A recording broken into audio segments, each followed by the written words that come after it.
The desert winds moved slowly across the dying colony. What was once a place of hope, filled with shining towers and busy streets, was now only broken walls and silent ruins. The people of this colony were not human. Their skin was pale and marked with thin lines that glowed faintly in the dark. Their eyes were wide and hollow, showing the weight of hunger and despair.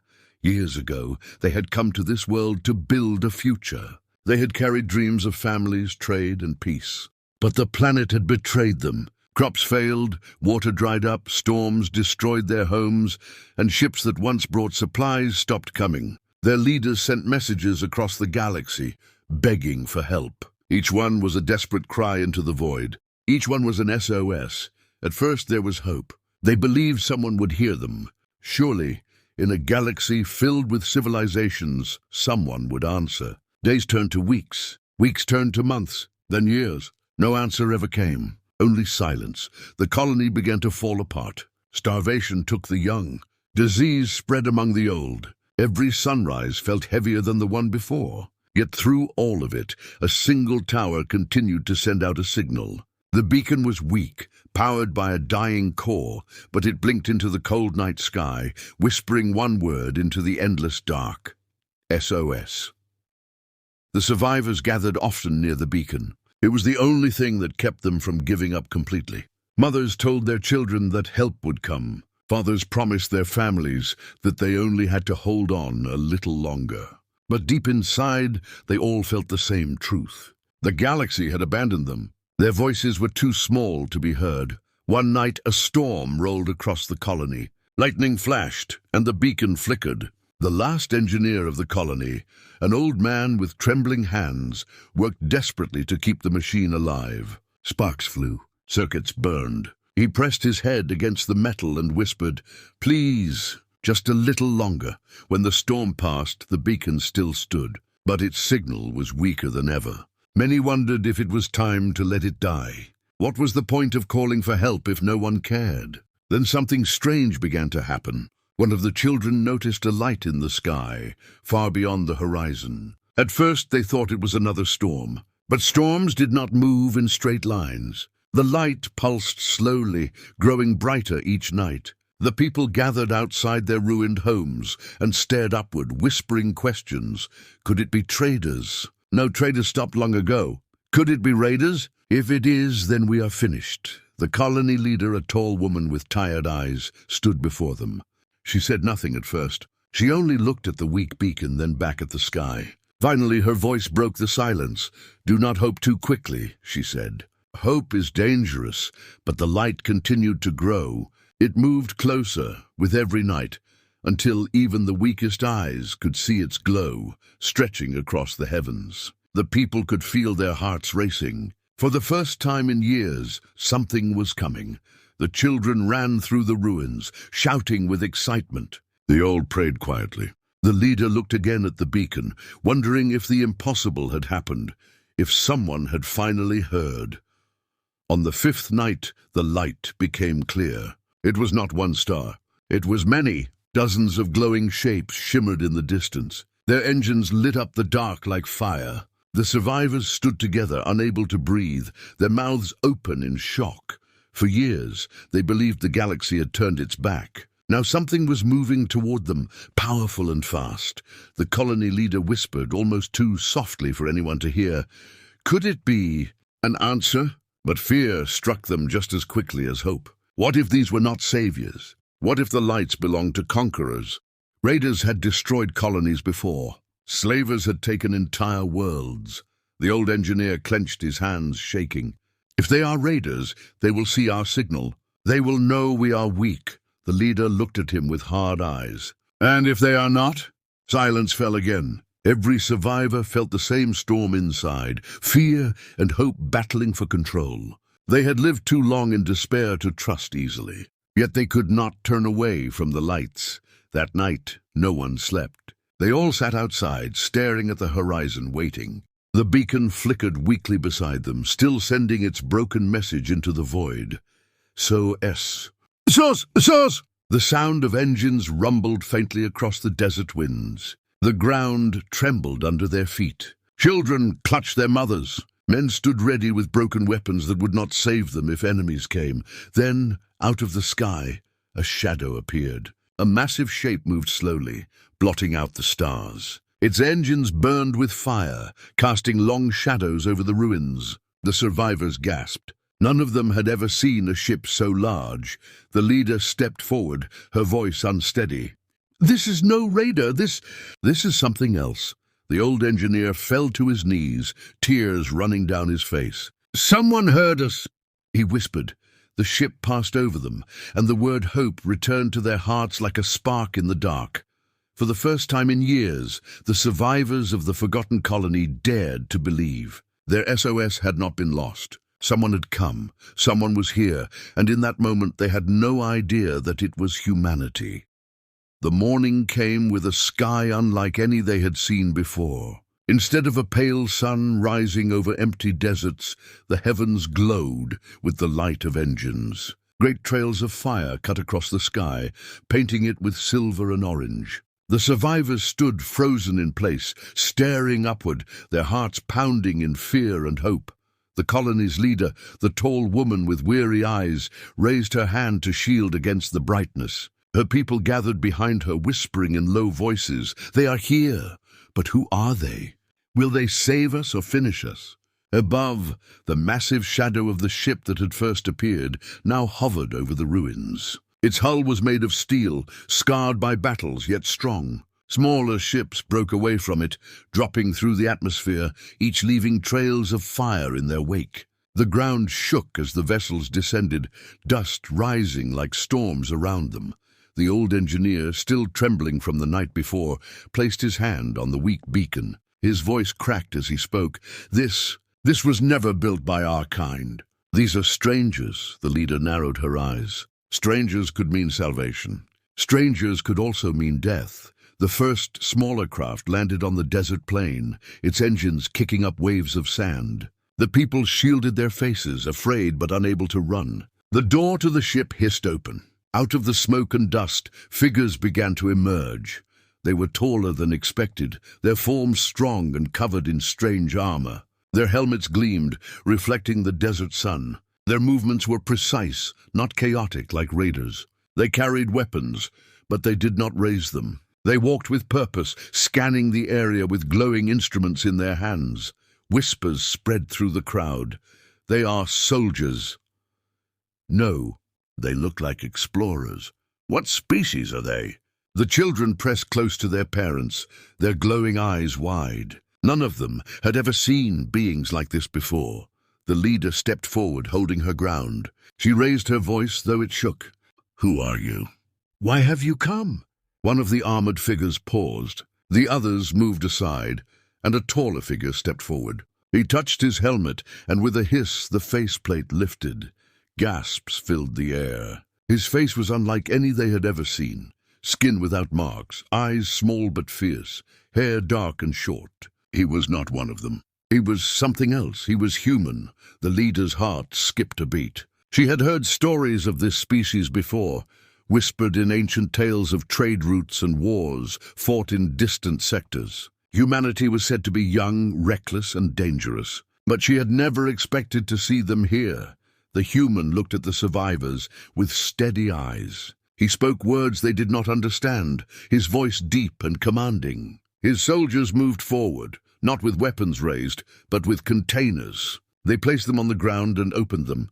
Inside were water, food, and medical supplies. The survivors froze. Their hunger made them want to run forward, but fear kept them still.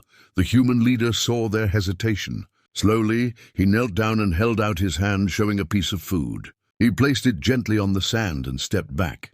The children were the first to move. A small girl crept forward, her thin hands shaking. She picked up the food, sniffed it, and then bit. Her eyes widened. Tears ran down her face as she called out to her mother. The crowd gasped again, but this time in wonder. The humans had not come to destroy. They had come to help. The leader of the colony lowered her head, struggling to hide her emotions. For years, they had believed the galaxy had abandoned them. Yet here stood beings who had crossed the stars to answer their SOS, but doubt still whispered in the back of her mind. Why? Why would a species risk so much to save strangers? The old engineer seemed to share her thoughts. He moved closer and whispered to her ear, "Be careful. No one gives without reason. Even saviors carry shadows," she nodded slowly. She would accept their help, but she would not forget caution.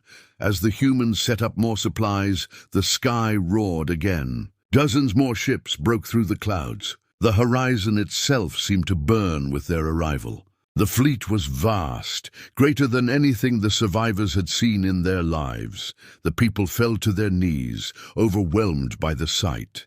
Children shouted in joy. Elders wept openly. Hope once thought dead flooded their hearts. Yet as the humans worked, the leader noticed something else. Their ships were not only carriers of aid. Many were built for war. Cannons lined their sides. Fighters flew in tight formation above. She turned her gaze to the horizon, where the fleet continued to grow. Fear and awe battled within her. The SOS had been answered. Humanity had come. But with them came power unlike anything the colony had ever known.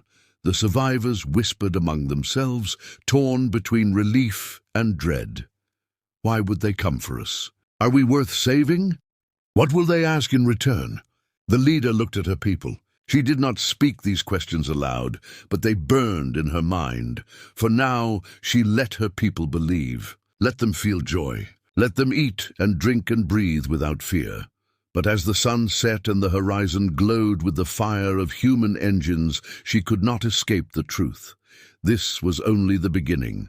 Help had come. But with it, a new destiny had awakened.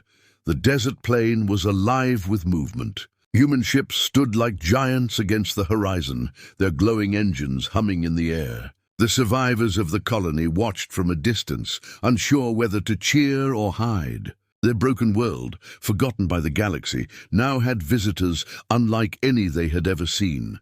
The humans worked quickly. Some unloaded heavy containers filled with supplies. Others set up strange devices that hummed and blinked with light. Still more spread out across the ruins, mapping the area with scanners. Their discipline was clear, every step measured, every move precise.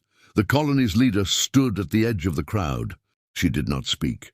Her people looked to her for guidance, but she gave none. Her eyes followed every human, studying their armor, their faces, their actions. Hope filled her chest, but suspicion never left her mind. The old engineer walked slowly beside her. His voice was low. "Look at their ships. Look at their weapons. They came prepared for war. Why would an army bring food?" She frowned but did not answer. Near the center of the ruined colony, one human officer stood taller than the rest. His armor bore marks of rank. He removed his helmet, revealing a face both foreign and strangely familiar. His eyes were sharp, his expression calm. When he spoke, the survivors could not understand his words. But his tone carried something universal: firmness, command, and assurance. The leader stepped forward. Her voice was steady, though her heart pounded. "We do not know your tongue, but we know what you bring." She pointed toward the supplies laid upon the sand. "You came when no one else did. For that we thank you, but we must know why." The human looked at her, tilting his head slightly. He seemed to understand her question, even without her language. Slowly, he reached into his pack and pulled out a small device. It projected symbols into the air. Not their symbols, but shapes, patterns, attempts at communication. The survivors gasped. For years they had begged the stars. Now the stars were answering in ways they barely understood. Children, too young to fear, rushed forward. A human medic knelt to their level, offering water and a soft cloth. The children touched the armor with trembling hands, then laughed nervously as the humans smiled. The adults pulled them back, fear etched in every movement. The leader felt the tension grow. She raised her hands and signaled for calm. The officer gestured toward his supplies again. He pointed at the survivors, then at the food, then at his own chest. His meaning was clear. "We are here for you." For the first time, relief spread among the people. They reached forward, slowly at first, then in waves. They accepted the food. They drank the water.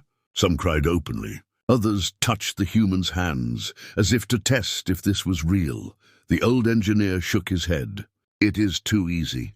They give, but what will they take? The leader heard his words, but when she looked at her people, thin, broken, starving, she could not push the aid away. Even if shadows waited, she would not deny them hope. As the sun lowered in the sky, the humans set up lights and shelters. Medical tents appeared. Survivors were guided inside. For the first time in years, wounds were treated with real medicine. Children were given blankets instead of rags, but behind the kindness, the leader still saw something else. Every human soldier carried a weapon at their side. Their ships circled above like hawks guarding prey. They were not only rescuers, they were warriors. That night, the humans lit fires in the desert. The colony gathered around them, too afraid to return to their ruins. For the first time, warmth filled the air that was not born from storms or destruction. The leader sat across from the human officer. He studied her carefully as if measuring her strength. She returned his gaze without fear. Finally, he tapped his chest. "Human," he said. Then he pointed to the sky toward the endless fleet above. "Human." The word echoed in her ears. Human. The species she had heard only in whispers, a name carried by distant travelers, often spoken with warning. Young, ambitious, dangerous, now they were here, and they had answered her people's last broken cry. She touched her own chest. "Vela," she said, giving her name. She pointed to her people. "Survivors?" The human nodded once. He repeated softly, "Vela." His tongue struggled with the sound, but he tried. Then he touched his chest again. "Commander Holt," a name, a bond had begun. But even as the flames warmed her people, shadows stretched long over the desert. From the edge of the horizon, signals flickered in the sky. Other ships far away but watching. The galaxy had not cared before, but now that humans had arrived, eyes turned quickly. The old engineer saw them first on his scanner. His face grew pale. "They are coming, raiders, slavers, the ones who ignored us before. They see opportunity now." The leader's blood ran cold. She looked at the human officer. His eyes had already narrowed, his hand touching the weapon at his side. He understood without words. Vela knew then that her people's fate had changed. Humanity had not only come to answer their SOS, humanity had come to stand, and soon the galaxy would learn what that meant. The night sky above the ruined colony no longer looked empty. Human ships hovered like watchful guardians, their lights glowing against the darkness. For the survivors, this was the first time in years that they had felt safe enough to rest. Children slept under real blankets. Wounds were wrapped in clean cloth. Stomachs, once hollow, were now filled, but safety was a fragile thing. Beyond the horizon, unseen eyes had already turned toward them. The old engineer sat hunched over his scanner, his hands shaking. The device crackled with signals, faint but steady. He hurried to the colony's leader, Vela. His voice carried dread. "They are watching us, raiders, slavers, factions that ignored us before. They see the human fleet, and now they come." Vela's heart sank. She had feared this. Her people had been invisible while they suffered. But the arrival of humanity had changed that. The galaxy was awake now, and it was moving. At dawn, the first signs appeared. Points of light flickered at the edge of the sky, too far to touch the ground, but close enough to be seen by the human fleet. The survivors gasped in terror. More ships? Are they enemies? Will they attack? Commander Holt, the human officer, stood at the front of his soldiers. His gaze was fixed upward, his face unreadable. He lifted a device from his belt and spoke into it. His voice was calm, controlled. Moments later, the human ships above shifted. Fighters broke formation, spreading across the horizon like wings. Cannons turned, glowing faintly in the dark. The survivors trembled. They had never seen such readiness. The humans had not only brought aid, they had brought war. Vela stepped forward, her voice low but steady. "Are they here for us?" she asked. "Or for you?" Holt met her eyes. His words were slow, but she caught their meaning. "Both." The survivors gathered, panic rising again. Old fears returned, stronger than before. They had prayed for help, but what if help only brought greater danger? The old engineer shook his head. "This is what I warned. Kindness is never free. The galaxy will not let us live in peace. Not with humans here. But even as despair grew, the children pointed to the sky with wonder. To them, the humans were giants, protectors whose warships burned like stars. Their laughter rang out innocent and fearless, while the adults whispered of doom. Hours passed. The enemy ships did not move closer, but their presence was heavy, pressing like a storm before it breaks. Holt gathered his commanders inside a human tent. Vela followed, uninvited but unafraid. She listened as the humans spoke in their sharp, clipped language. She did not understand the words, but she understood the tone. Calm, strategic, unyielding. Finally, Holt turned to her. He pointed toward the sky. "They come." His hand then went to his chest. "We fight." His certainty chilled her. He spoke of battle as if it were nothing more than duty. Her people had no strength left to fight. They could only hide. Yet the humans stood tall, preparing to face a storm for strangers they barely knew. That night, Vela stood on the edge of the colony ruins, staring at the fleet above. The air was heavy, charged with waiting. She thought of the years they had begged for rescue, the silence that had answered, and the miracle of this moment. Humanity had come, but at what cost? The old engineer joined her, his face tired, his voice bitter. "Do you see now? The galaxy will crush us between its teeth. And the humans, they are teeth of their own." She did not reply. Her eyes stayed fixed on the horizon. Then without warning, the silence broke. Alarms screamed from the human ships. Lights flared across the sky. Enemy vessels had crossed the edge of the system, moving fast. The survivors panicked, scattering through the ruins. Mothers clutched their children. Fathers shouted in fear. Vela raised her voice above the chaos. "Stay together! Do not run!" But her words were lost in the storm of terror.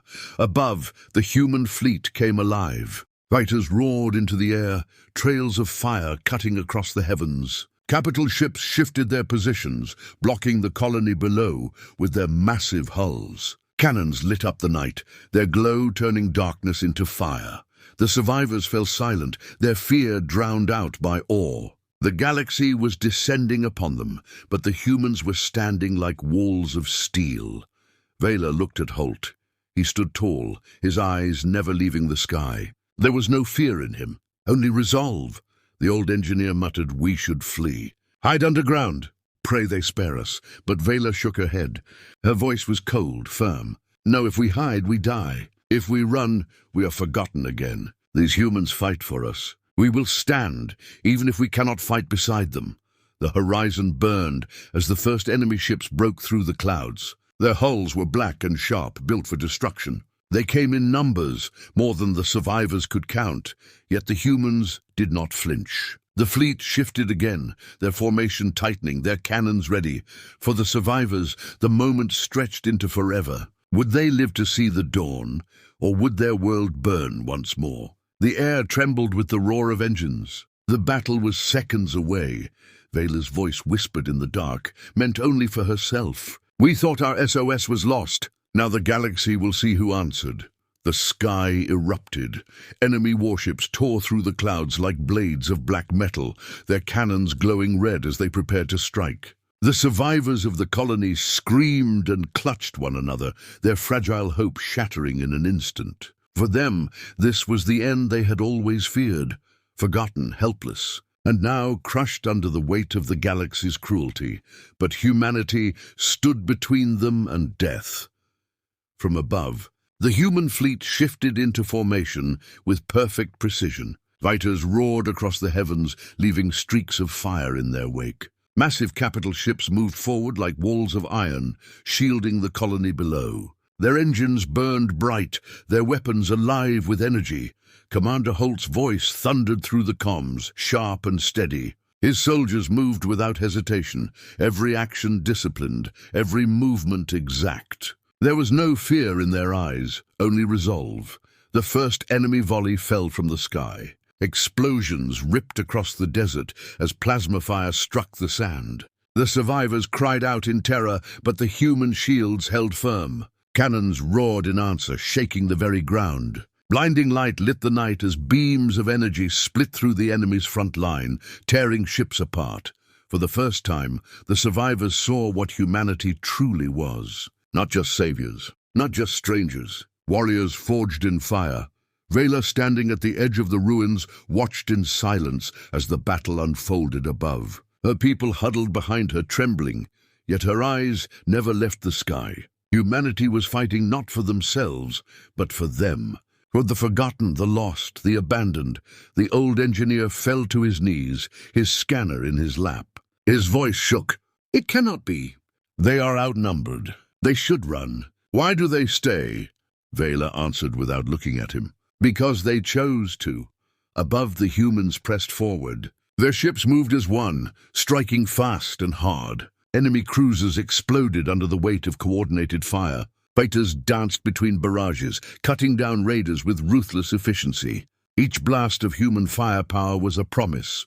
The colony will not fall. The raiders responded with fury. More ships poured into the atmosphere, dark shapes blotting out the stars. Their weapons screamed as they unleashed storm after storm. The night was torn apart by fire, the sky itself burning with war.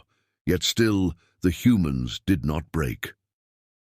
One massive human dreadnought moved directly into the heart of the enemy formation. Its cannons unleashed a barrage so bright it blinded the survivors watching below. The enemy fleet staggered under the force. For every human ship struck down, 3 enemy vessels were reduced to fire and dust. The survivors could not believe their eyes. They had begged the galaxy for years, and no one had come. And now here was a species that fought with a ferocity that shook the heavens. Children clung to their mothers, pointing at the sky with wide eyes. "They are winning," one whispered. "The humans are winning," but victory was not certain. Enemy ships continued to fall from orbit, each one heavier and more ruthless than the last. A massive cruiser broke through the line and turned its weapons toward the colony itself. The survivors screamed. The cannon began to glow, preparing to fire, and then, out of nowhere, a human battleship dove into its path. The cruiser's blast ripped through the sky, striking the battleship full force. Flames burst across its hull, tearing it apart. But the colony was spared. The survivors stared in silence. A ship filled with humans had just given its life for theirs. Vela felt her chest tighten. Tears stung her eyes. She whispered the words that no one else could. "They did not even know us, and they chose to die for us." The sacrifice lit a fire in the human fleet. Rage filled their lines. The humans pressed harder, striking with fury. Their fighters tore through enemy squadrons. Their capital ships hammered the enemy until their formation broke. One by one, the raiders began to fall back. Their courage, once sharp, now shattered under the relentless assault. They fled into the blackness of space, their burning wrecks left behind to mark their defeat. And then, silence. The battle was over. The human fleet hung above the colony, scarred and battered, but victorious. Smoke drifted across the horizon, glowing faintly in the light of dawn. The survivors looked up, their faces streaked with tears, their hearts pounding with disbelief. They were alive. The old engineer lowered his scanner, his voice trembling. "It is done. The humans, they saved us." The survivors began to weep, to cheer, to embrace one another. For the first time in years, their cries were not of despair, but of joy. Commander Holt stepped forward, his armor scorched from the fight. He looked at Vela, his expression calm, unshaken. She met his gaze, her voice low but steady. "Why?" she asked again. "Why would you risk so much for us?" Holt's reply was simple, yet it carried the weight of something greater than words. He touched his chest and said one thing: "Because we are human." The survivors fell silent. The words meant little in language, but everything in meaning. Humanity had shown them what no other species ever had: sacrifice, mercy, and fire. As the sun rose over the desert, the weak beacon that had once whispered into the void finally fell silent. It was no longer needed. Their SOS had been answered. Vela looked to the horizon, where the human fleet glowed in the morning light. Her people would never forget this moment. The galaxy would never forget this moment. They had thought their SOS was lost. But humanity had heard, and humanity had answered with fire.